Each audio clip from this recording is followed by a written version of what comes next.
Hi sir. Hi sir, నా పేరు మాణిక్యం. Sir, నేను 1 year క్రితం షాప్ ఓపెన్ చేశాను, రీటైల్ షాప్ ఓపెన్ చేశాను. సో ఓపెన్ చేసి 1 year అయిపోయింది, కానీ సేల్స్ నేను అనుకున్న రేంజ్లో అవ్వట్లేదు. సో అది సేల్స్ ఎలా పెంచారో నాకు అర్థం కావట్లేదు. సో సేల్స్ టిప్స్ ఏమైనా చెప్తారని చెప్పేసి. ఓకే, మీ సేల్స్ మ్యాన్కి ఏమైనా ట్రైనింగ్ ఏమైనా ఇచ్చారా మీరు? ట్రైనింగ్ అంటే ఏమి లేదు, డైరెక్ట్ హైర్ చేసుకున్నాను, ట్రైనింగ్ ఏమి ఉండదు. ఓకే, తప్పకుండా మాణిక్యం. సో నీలాంటి వాళ్ళ కోసమే నేను మంచి సేల్స్ టిప్స్ అనేది ఇస్తాను. వాటిని కనుక మీ సేల్స్ మ్యాన్కి నువ్వు నేర్పిస్తే బెస్ట్గా నీ సేల్స్ అనేది ఇంప్రూవ్ అవుతుంది. చూశారు కదా, మీ షాప్లో కూడా అటువంటి సేల్స్ మ్యాన్ ఉన్నారా? అయితే జాగ్రత్త, మీ షాప్ మూసుకోవాల్సి వస్తుంది. మరి ఒక సేల్స్ మ్యాన్కి ఎటువంటి స్కిల్స్ ఉండాలి అనేది నేను ఈ వీడియోలో డీటెయిల్గా ఎక్స్ప్లెయిన్ చేయబోతున్నాను. వీడియో ఎండ్ వరకు చూడండి అండ్ మీ సేల్స్ మ్యాన్కి షేర్ చేయడం మాత్రం మర్చిపోవద్దు.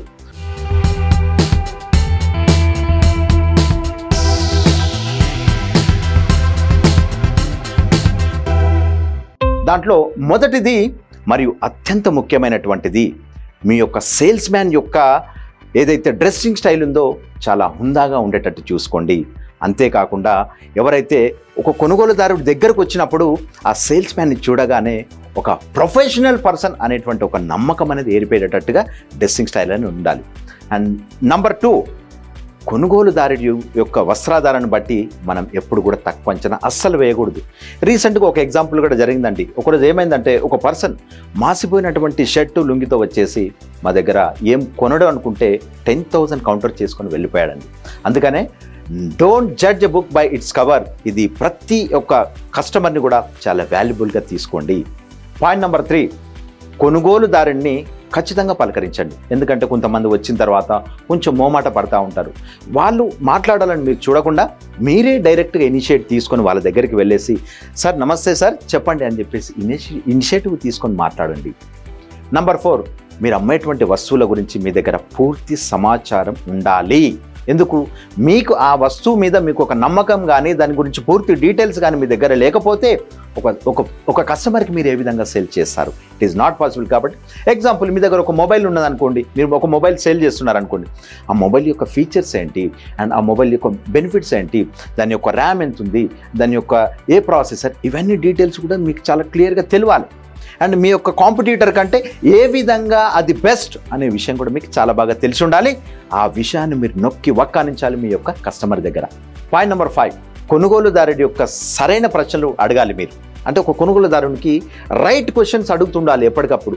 అడగడం ఒకటే కాదండోయ్, వాళ్ళు చెప్పినటువంటి ప్రతి ఆన్సర్ని కూడా చాలా జాగ్రత్తగా వింటూ ఉండండి. అప్పుడు మాత్రమే మీకు అర్థమవుతుంది ఆ పర్సన్ దేనికోసం వచ్చాడు, ఏ వస్తువు ఇవ్వాలి, ఏది చూపించాలి, ఇవన్నీ కూడా మీకు చాలా బాగా అర్థమవుతూ ఉంటాయి. పాయింట్ నెంబర్ 6, కొనుగోలుదారులు గుంపులుగా వచ్చినప్పుడు ఒక్కసారి మీరు ఒక కన్నేయండి. అందులో ఎవరైతే ఒక లీడర్గా ఉన్నాడో అతన్ని మాత్రమే టార్గెట్ చేయండి. మీ పని అయిపోతుందండి చాలా ఈజీగా అమ్మేయడానికి. పాయింట్ నెంబర్ 7, వీలైనంత వరకు తక్కువ వెరైటీ చూపించండి. ఎందుకు? ఎక్కువ వెరైటీ చూపిస్తే కస్టమర్ కన్ఫ్యూజ్ అయిపోయి కొనకుండా వెళ్ళిపోయేటువంటి అవకాశం కూడా ఉంది. కాబట్టి చాలా తక్కువ వెరైటీసే మీరు చూపించండి. పాయింట్ నెంబర్ 8, ఈరోజు కొనం సార్, మేము రేపు కొంటాం, లేదంటే మా నాన్నని అడిగుంటాను, నేను మా అమ్మని అడిగుంటాను, లేకపోతే మా ఇంట్లో మా సిస్టర్ని అడిగుంటాను, ఈ విధంగా అంటూ వెళ్ళిపోతున్నారు అనుకోండి. అటువంటి వాళ్లకు ఏ విధంగా అబ్జెక్షన్ హ్యాండిల్ చేయాలి, ఎటువంటి సమాధానం చెప్పాలి అనేది మీ దగ్గర ముందే రెడీగా ఉండాలి. పాయింట్ నెంబర్ 9, సేల్స్ రంగంలో ఖచ్చితంగా ప్రతి ఒక్కరికి టార్గెట్స్ ఉంటాయండి. మీరు మీ టార్గెట్ని 30 రోజులకు చేయకండి, 20 రోజులకే తీసుకోండి. దానివల్ల ఏమవుతుందంటే, ఎందుకు అంటే ఏదైతే 4 రోజులు ఉంటుందో కొన్ని లీవ్స్ వెళ్ళిపోతూ ఉంటాయి. ఒక 2 రోజులు మీకు ఆరోగ్య సమస్యలు వచ్చే ఛాన్స్ ఉంది, ఇంకొక 2 రోజులు ఏదైనా చుట్టాలు రావచ్చు, ఇంకో 2 రోజులు మీ దగ్గర ఎనర్జీ లేకపోవచ్చు సేల్ చేయడానికి. సో మిగిలిందల్లా ఒక 20 డేసే. ఎగ్జాంపుల్, మీరు ఒక 5 lakhs టార్గెట్ ఉందనుకోండి, 5 lakhs డివైడెడ్ బై 20 అంటే ఎవ్రీడే 25,000 టార్గెట్ అని చెప్పేసి పనిచేయండి. ఎందుకంటే మన మైండ్ బిలీవ్ చేస్తుంది, మనం ఏదైతే ఇస్తామో దాన్ని మనకు అందించేటట్టు మన మైండ్ సెట్ అనేది సెట్ అవుతుంది. కాబట్టి మీరు ఆ రకంగా తీసుకోండి. పాయింట్ నెంబర్ 10, మీ దగ్గర కొన్నటువంటి కొంతమంది కొనుగోలుదారు యొక్క ఫీడ్బ్యాక్ని మీరు తీసి పెట్టుకోండి. ఎందుకోసం అంటే, కొత్త కొనుగోలుదారులు వచ్చినప్పుడు వీళ్ళు యొక్క ఏదైతే టెస్టిమోనియల్స్ కానీ, వీళ్ళ యొక్క వీడియోస్ కానీ, వీళ్ళ యొక్క ఫీడ్బ్యాక్స్ కానీ వాళ్ళకి వివరించి చెప్పినప్పుడు మీ యొక్క సేల్ చాలా ఈజీగా అయ్యేటువంటి అవకాశం ఉంది. పాయింట్ నెంబర్ 11, మీరు అమ్మేటువంటి వస్తువుకి భవిష్యత్తులో ఎటువంటి సమస్యలు వస్తాయి, అవి రాకుండా ఉండడానికి ఏం చేయాలనేటువంటిది ఉచితంగా మీరు కొన్ని టిప్స్ ఇస్తూ ఉండాలండి. ఎగ్జాంపుల్, ఒక షర్ట్ ఉంది, కలర్ పోతుంది అనుకోండి, ఏ విధంగా దాన్ని వాష్ చేయాలి అనేటువంటిది మీరు చెప్తూ ఉండాలి. ఎటువంటి సోప్స్ వాడాలనేది మీరు సజెస్ట్ చేస్తూ ఉండండి. అవకాశం ఉంటే డెఫినెట్గా ఉచితంగా బహుమతులు ఇస్తూ ఉండండి.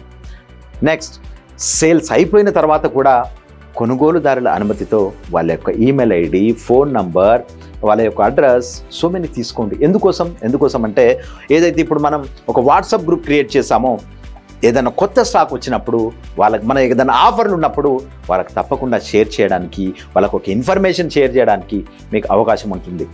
చూశారుగా ఫ్రెండ్స్, తప్పకుండా ఈ టిప్స్ మీ యొక్క సేల్స్ మ్యాన్కి యూజ్ అవుతున్నాయి అనుకుంటున్నాను. షేర్ చేయండి, తప్పకుండా మర్చిపోవద్దు. అండ్ ఇటువంటి మరిన్ని వీడియోల కోసం మా ఛానల్ని ఫాలో అవ్వండి. నేను మీ బోయిన విఠల్, సైనింగ్ ఆఫ్.